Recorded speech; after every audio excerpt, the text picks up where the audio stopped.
Hello friends, welcome to agriculture student academy. I am Praveen Kumar.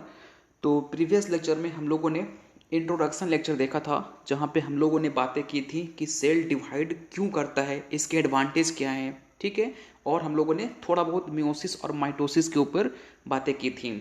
I hope आप लोगों ने हमारे प्रीवियस लेक्चर को देख लिया होगा। अगर आपने नहीं देखा है तो प्लीज़ जाके प्रीवियस लेक्चर को कवर कीजिए, क्योंकि वो भी एक इम्पॉर्टेंट लेक्चर में से एक है, ठीक है। क्योंकि देखो, कोई भी टॉपिक आपको तभी समझ में आएगा जब उसके अंदर इंटरेस्ट डेवलप होगा।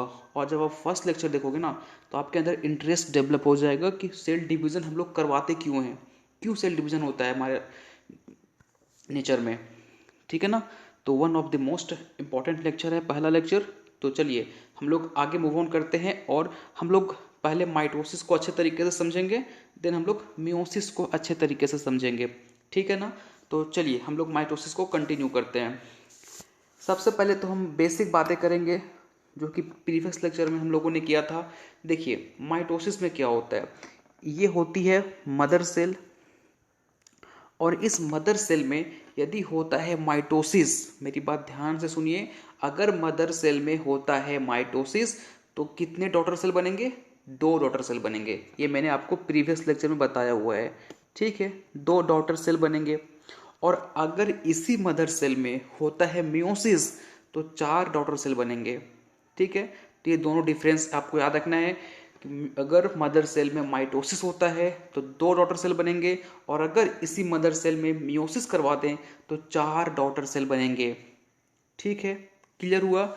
दूसरी फतेह की बात क्या है, ये जो मदर सेल होती है ना, अगर इसके पास 14 क्रोमोजोम है, लेट्स हम लोग इमेजिन कर रहे हैं कि जो मदर सेल है उसके पास 14 क्रोमोजोम है, तो जो डॉटर सेल बनेगा ना उसके पास भी 14 क्रोमोजोम होगा। दैट मीन्स यहाँ से आप एक कंक्लूजन निकाल सकते हो, माइटोसिस में जो डॉटर सेल होती है वो एग्जैक्ट कॉपी होती है मदर सेल से, ठीक है। अगर इसका जो शेप है वही शेप इसका भी होगा, ठीक है। जो इसका साइज है वही साइज इसका भी होगा। दैट मीन्स कि जो मदर सेल है उसका जो डॉटर होगा वो एग्जैक्ट कॉपी होता है, ठीक है। क्लियर हुआ यहाँ तक? ये है।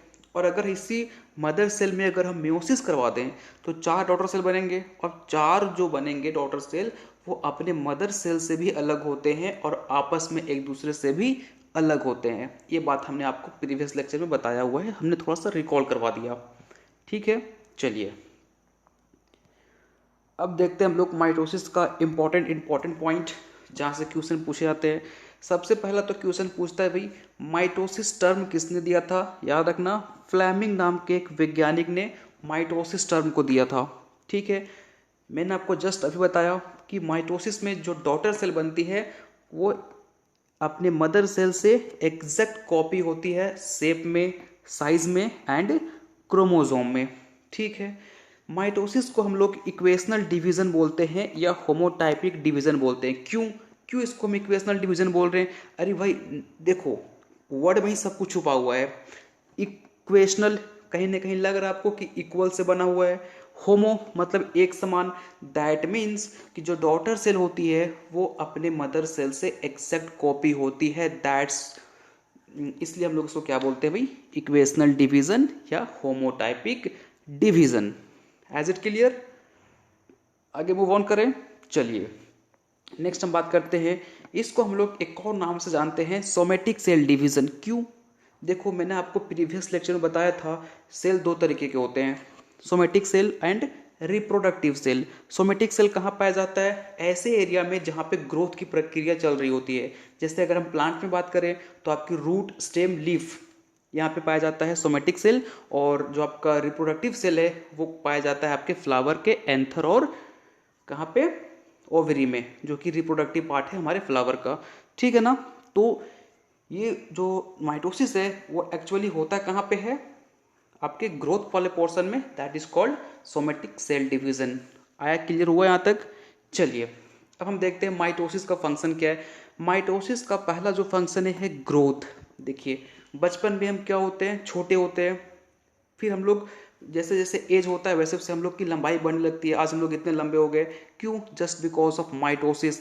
ठीक है, मैंने आपको वहाँ पे एग्जांपल लिया था कि हम लोग की जो लाइफ की शुरुआत होती है वो एक सेल से होती है जिसको हम जाइगोट बोलते हैं। उस एक सेल्स में माइटोसिस होता रहता है और सेल डिवाइड होती रहती है, और एक समय ऐसा होता है कि मिलियन ट्रिलियन सेल्स बन जाते हैं और हमारी हाइट भी बढ़ जाती है। तो माइटोसिस जो है वो ग्रोथ में इंपॉर्टेंट रोल प्ले करता है। ठीक है, दूसरा जो इसका इंपॉर्टेंट है वो है रीजनरेशन। देखिए, आपने कई बार नोटिस किया होगा कि आप प्लांट को काट दो, ठीक है, प्लांट को काटोगे वहां से न्यू प्लांट निकल आएगा, ठीक है, जस्ट बिकॉज ऑफ रीजनरेशन। तो ये क्यों हो पा रहा है? क्योंकि यहाँ पे माइटोसिस की प्रक्रिया होती है। ठीक है, आई होप आपको माइटोसिस का बेसिक चीज समझ में आ गया होगा। देखो, इसमें याद है सिर्फ आपको एक चीज रखना है कि माइटोसिस टर्म किसने दिया था? फ्लेमिंग ने। बाकी सारे आपके कंसेप्ट अगर समझ में आ गया होगा तो आपको याद रहेगा। ठीक, चलिए आगे हम लोग बढ़ते हैं। अब क्या बोलता है? Cell cycle involve two stage. Cell cycle में हमारे दो स्टेज इन्वॉल्व होते हैं। एक होता है आपका इंटरफेज, एक होता है आपका डिवीजन फेज और माइटोटिक फेज। देखिए, मेरी बात ध्यान से समझिएगा, ठीक है। हम लोग एक बनाते हैं सेल साइकिल, ये है, ठीक है। ये होता है आपका इंटरफेज और ये हो गया आपका डिवीजन फेज, ठीक, जिसको हम लोग माइटोटिक फेज भी बोलते हैं। ठीक है, देखिए, एक इंपॉर्टेंट पॉइंट आपको याद रखना है। एक कंप्लीट बोल सकते हो एक ह्यूमन के सेल को डिवाइड करने में टोटल 24 हावर्स का समय लगता है। ठीक है, अगर हमारे सेल को डिवाइड करना है तो 24 हावर्स का समय लगता है, जिसमें, मेरी बात ध्यान से सुनिए, जिसमें 23 हावर्स हमारा इंटरफेज कंज्यूम कर लेता है। मतलब 24 हावर में हमारी सेल डुप्लीकेट कर जाएगी, डिवाइड कर जाएगी, तो उस 24 हावर में 23 हावर हमारा इंटरफेज ले लेता है और 1 घंटा 1 हावर हमारा डिवीजन फेज लेता है। ये पॉइंट आप याद रखना, ठीक है। इसलिए देखो आप इंटरफेस कितना, इंटरफेस का यहाँ पे देखो ना ज़्यादा अमाउंट में है। यहाँ पे देखो कि पूरा हमारा इंटरफेस है, छोटा सा आपका डिवीजन फेज दिखाई पड़ रहा है। क्यों? क्योंकि 23 हावर्स मतलब एक लंबे समय हमारा इंटरफेस लेता है अपने आप को प्रोसेस करने में, जबकि आपका डिवीजन फेज छोटा सा 1 हावर में अपने आप को कंप्लीट तैयार कर लेता है डिवाइड करने के लिए। ठीक है ना? तो आई होप ये आपको समझ में आ गया होगा। चलिए नेक्स्ट हम बात करते हैं इंटरफेस के ऊपर। देखो, इंटरफेस को हम लोग इंटरमाइटोसिस भी बोलते हैं, इसको हम लोग प्रिपेरेटरी फेज बोलते हैं, रेस्टिंग फेज बोलते हैं। ठीक है, चलो आगे मूव ऑन करते हैं। तो ये 3 नेम आपको याद रखना है। देखिए मजे की बात, जो आपका सेल में इंटरफेस होता है, इस इंटरफेस में क्या होता है? बहुत सारे मेटाबॉलिक चेंजेस हो रहे होते हैं, ठीक है। और ये जो चेंजेस होते हैं ना, इसको हम लोग अपने माइक्रोस्कोप से भी नहीं देख सकते, तो नेकेड आई तो छोड़ ही दीजिए। इनफैक्ट सोचो ना, जो इंटरफेस में जो भी चेंजेस हो रहा होता है, इसको हम लोग माइक्रोस्कोप से भी नहीं देख सकते हैं। इसलिए साइंटिस्ट बोलते हैं कि भैया इसके काम क्या कर रहा है कुछ पता ही नहीं चल रहा है। सेल तो एकदम लगेगा जैसे नॉर्मल है, बट उसके अंदर काम चल रहा है। तो इसलिए इसको साइंटिस्ट क्या बोलते हैं भाई? इंटरफेस को रेस्टिंग फेज। ठीक है, तो कई बार पूछा जाता है कि हम लोग किस फेज को रेस्टिंग फेज बोलते हैं, तो इंटरफेस को हम लोग रेस्टिंग फेज बोलते हैं। क्यों? क्योंकि इसकी एक्टिविटी को हम लोग माइक्रोस्कोप से भी नोटिस नहीं कर सकते हैं। ठीक है, क्लियर हुआ यहाँ तक? चलो और बातें करते हैं। It is most active phase of cell cycle, ये भी पूछा गया है। जो आपकी इंटरफेज होती है ना, वो सबसे एक्टिव फेज होती है हमारे सेल साइकिल का। देखो, ये अगर आपका जो इंटरफेज है यहाँ पे कुछ मिस्टेक हो गया ना, तो आपके जो प्रोजेनी होंगे वो इफेक्ट उस पर दिखेगा। मे भी आपकी जो प्रोजेनी होंगे उसमें क्रोमोसोम का नंबर बढ़ जाए, घट जाए, है ना, या भी जो आपकी प्रोजेनी बनी है उसकी डेथ हो जाए। तो ये सारे जो होते हैं वो हमारे इंटरफेस के ऊपर डिपेंड करता है। इसलिए इंटरफेस अपने आप को बहुत बेहतरीन तरीके से परफॉर्म करती है ताकि आगे कोई एरर ना हो जाए। ठीक है, इसलिए हम लोग बोलते हैं इंटरफेस को मोस्ट एक्टिव फेज। क्लियर हुआ? देखो अब इंटरफेस में क्या होता है। Interphase it is a period during which a cell prepare itself for division. देखो इंटरफेज में क्या होता है, मैंने आपको बताया था ये सेल है, ये सेल पहले क्या करता है, ग्रोथ करता है, देन ये डिवाइड करता है। तो जो सेल है इसकी ग्रोथ होने की प्रक्रिया को हम लोग क्या बोलते हैं, इंटरफेज बोलते हैं। तो पहले जब सेल अपना साइज को बढ़ाती है, ग्रोथ करती है, इस दौरान ये अपने मटेरियल को क्या करती है, डुप्लीकेट करती है। ठीक है, आया समझ में। जो इसके अंदर सेल ऑर्गेनल होंगे वो उसका भी डुप्लीकेशन होगा। ठीक, क्लियर हुआ। चलिए अब देखिए, ये आपको याद रखना है, दो साइंटिस्ट थे, इस पे क्वेश्चन पूछा गया है, हॉवार्ड एंड पेले। इन्होंने इंटरफेज को तीन सब स्टेज में डिवाइड किया। G1 phase that is called gap 1 phase, इसको हम लोग और भी नाम से जानते हैं, generation 1 phase, pre DNA synthesis phase, क्योंकि डीएनए के सिंथेसिस होने का ये पहले का प्रोसेस है, इसलिए हम लोग इसको प्री डीएनए सिंथेसिस फेज बोलते हैं, गेप फेज 1 बोलते हैं और जनरेशन 1 फेज बोलते हैं। ठीक है, S phase that is called synthesis phase, और G2 फेज इसको पोस्ट डीएनए सिंथेसिस फेज भी बोलते हैं और गैप फेज 2 बोलते हैं, क्योंकि ये डीएनए के सिंथेसिस होने के बाद का प्रोसेस है। ठीक है, याद रहेगा। तो बस आपको याद रखना है, हॉवार्ड और पेले नाम के दो साइंटिस्ट ने इंटरफेस को तीन सब स्टेज में डिवाइड किया था, G1 फेज, एस फेज और G2 फेज। अब देखते हैं हम लोग आगे G1 फेज क्या होता है, एस फेज क्या होता है, G2 फेज क्या होता है। ठीक है ना, तो चलिए हम लोग आगे पढ़ते हैं। देखिए इसको आप नोट डाउन कर लीजिए या फिर स्क्रीनशॉट ले लीजिए, इंपॉर्टेंट है। देखो ये आपको दिखाई पड़ रहा है, ये पूरा हमारा क्या है, इंटरफेज। देखिए ये क्या है, टोटल हमारा इंटरफेज है। मैंने आपको पीछे फिगर बना के दिखाया कि हमारे सेल 23 हावर केवल इंटरफेस कंज्यूम करता है, 1 हावर हमारा माइटोटिक फेज या डिवीजन फेज कंज्यूम करता है। ठीक है, तो देखिए पहले हम बात करते हैं G1 फेज। G1 फेज में क्या होता है, देखो G1 फेज में क्या होता है, सेल अपने आप को तैयार कर रही होती है, अपने कंटेंट को डबल करेगा, जो प्रोटीन रिक्वायरमेंट है डीएनए के रेप्लिकेशन में, क्योंकि देखो एस फेज में क्या होता है, डीएनए का रेप्लिकेशन होता है।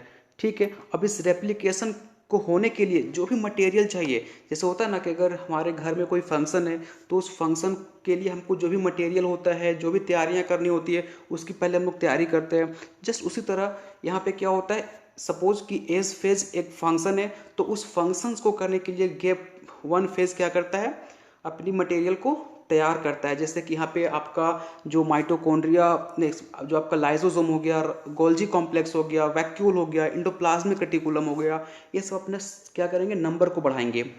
इनके अलावा आपका जो messenger RNA, ribosomal RNA, transfer RNA, ये सारे हैं वो सिंथेसिस होंगे, कुछ प्रोटीन सिंथेसिस होंगे जो कि रिक्वायरमेंट है डीएनए के रेप्लिकेशन करने के लिए, जैसे डीएनए हेलिकेज हो गया, डीएनए गायरेज हो गया। ठीक है, तो ये सारे प्रोटीन का सिंथेसिस कहाँ होता है, गेप फेज 1 में होता है। और एक इंटरेस्टिंग बात, यहाँ पे सब सेल ऑर्गेनेल का डुप्लीकेशन होता है एक्सेप्ट माइटोकॉन्ड्रिया एंड क्लोरोप्लास्ट। अब बोलोगे क्यों, इसका डुप्लीकेशन क्यों नहीं होता है गेप 1 फेज में? इसलिए नहीं होता है क्योंकि माइटोकॉन्ड्रिया और क्लोरोप्लास्ट, मैंने आपको बताया था, ये ऐसे सेल ऑर्गेनल हैं जिसका ओरिजिन डीनोवो नहीं होता है। What is the meaning of de novo? De novo का मतलब होता है अपने आप से ओरिजिन होना। ठीक है, तो माइटोकॉन्ड्रिया और क्लोरोप्लास्ट का ओरिजिन अपने आप नहीं होता है, बल्कि जो पहले से माइटोकॉन्ड्रिया या क्लोरोप्लास्ट प्रेजेंट होते हैं वो अपने आप को डिवाइड करके न्यू माइटोकॉन्ड्रिया क्लोरोप्लास्ट को बनाते हैं। तो माइटोकॉन्ड्रिया क्लोरोप्लास्ट छोड़ के जितने भी सेल ऑर्गेनल हैं उनका डुप्लीकेशन होता है गेप 1 फेज में। ठीक है, ये पॉइंट आपको याद रहेगा। चलिए एक और फायदे की बात समझते हैं। देखो एक आपने सुना होगा G0 फेज, जिसको हम लोग G0 फेज भी बोलते हैं, क्विसेंट स्टेज भी बोलते हैं। ये क्या होता है, ये देखो इसमें क्या होता है, जस्ट इमेजिन करो कि आपके जो हार्ट का सेल है, हार्ट भी एक सेल है भाई, ठीक है, तो हार्ट के सेल ने बोला कि भैया अभी हमको डिवाइड नहीं करना है, अभी हमको हमारे अंदर जो डीएनए है उसका डुप्लीकेशन नहीं करवाना है। ठीक है, जब हमको ज़रूरत पड़ेगा तो हम डुप्लीकेट कर लेंगे। ठीक है ना, तो अभी इसको तो अब देखिए आपके हार्ट को अभी ज़रूरत नहीं है डिवाइड करने का, तो वो क्या हो गया, गेप 1 फेज से एग्जिट हो गया, बाहर चला गया। That is called G0 phase. या क्वेसेंट स्टेज। बट इम्पॉर्टेंट बात, जब भी इसको मन करेगा, जब भी हमारे हार्ट को मन करेगा अपने आप को डिवाइड करने का, तो ये डिवाइड कर सकता है। ऐसा नहीं कि पूरे गेम से बाहर हो गया। जैसे होता है ना कि आपने क्रिकेट खेल रहे हो और कोई प्लेयर चोटिल हो गया, वो जाके ड्रेसिंग रूम में बैठ जाता है, फिर अगर थोड़ा फिट हो गया तो वापस आके खेल सकता है। तो यहाँ भी वही चीज़ है, ठीक है ना। आपके हार्ट सेल ने बोला कि अभी हम स्वस्थ नहीं है, कुछ देर हम रेस्ट लेना चाहते हैं, तो वो रेस्ट में चला गया। मतलब आपके जीवन फेज से, सपोज ना कि जीवन फेज आपका स्टेडियम में, इस स्टेडियम से बाहर चला गया, हम उसको क्या बोलेंगे, जी नोट फेज। बट अगर ठीक हो गया तो वापस आके डिवाइड कर सकता है, ठीक है ना। चलिए, तो ये पॉइंट आपको याद रखना है। फिर अब देखिए, हमारा सारा कंटेंट तैयार हो चुका है, हमारे डीएनए भी डबल हो, डीएनए का भी मतलब रेप्लिकेशन होने की प्रिपरेशन तैयार हो चुका है। तो अब देखिए, हमारा जो एज फेज है, यहाँ पे होता है डीएनए का रेप्लिकेशन, और डीएनए के रेप्लिकेशन की तैयारी कहाँ होता है, गेप 1 फेज में, ठीक है।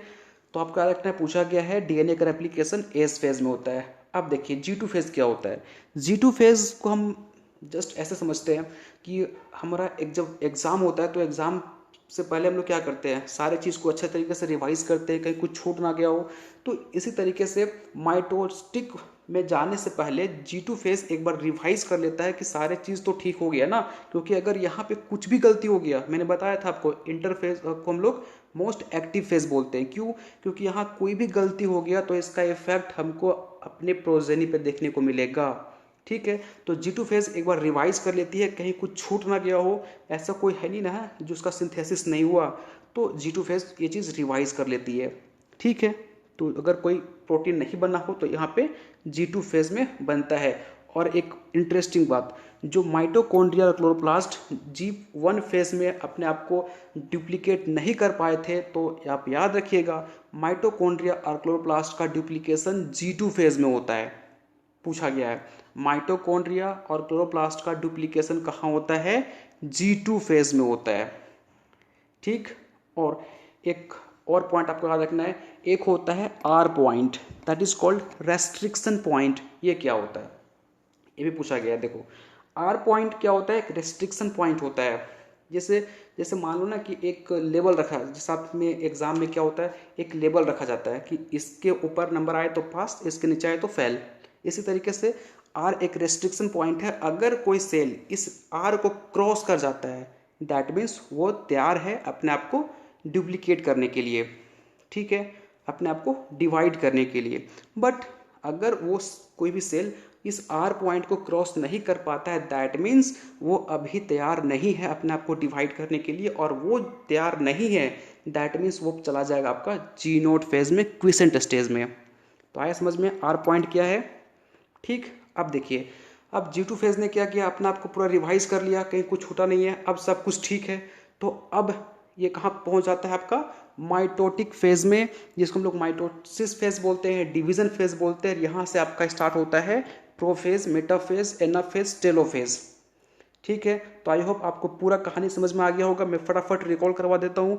गेप 1 फेज में क्या होता है, जो आपके कंटेंट हैं वो डुप्लीकेट होते हैं, सेल अपने आप को तैयार करती है डिवाइड करने के लिए, ठीक है। एस फेज में क्या होता है, डीएनए का रेप्लिकेशन होता है। G2 फेज अब सबको एक बार रिवाइज कर लेती है, कुछ छूट ना गया हो, ठीक है। माइटोकॉन्ड्रिया क्लोरोप्लास्ट का जो डिवीजन है, जो डुप्लीकेशन है, वो G1 फेज में नहीं होता है, G2 फेज में होता है। क्यों? मैंने आपको बताया, इसका ओरिजिन डिनोवो नहीं हुआ है, ये पहले से माइटोकॉन्ड्रिया जो प्रेजेंट है उसके डिवीजन के फलस्वरूप बनते हैं, ठीक है।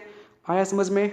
तो चलिए आज इतना ही रखते हैं, और नेक्स्ट लेक्चर में हम लोग मिलेंगे तो बात करेंगे प्रोफेज के बारे में, फिर अगले लेक्चर में मेटाफेज, फिर एनाफेज, फिर टेलोफेज, देन हमारा फिर मियोसिस स्टार्ट होगा और हमारा फिर ये चैप्टर भी खत्म हो जाएगा। आई थिंक काफ़ी इंटरेस्टिंग लगा होगा आपको, ठीक है ना। तो चलिए, थैंक यू सो मच।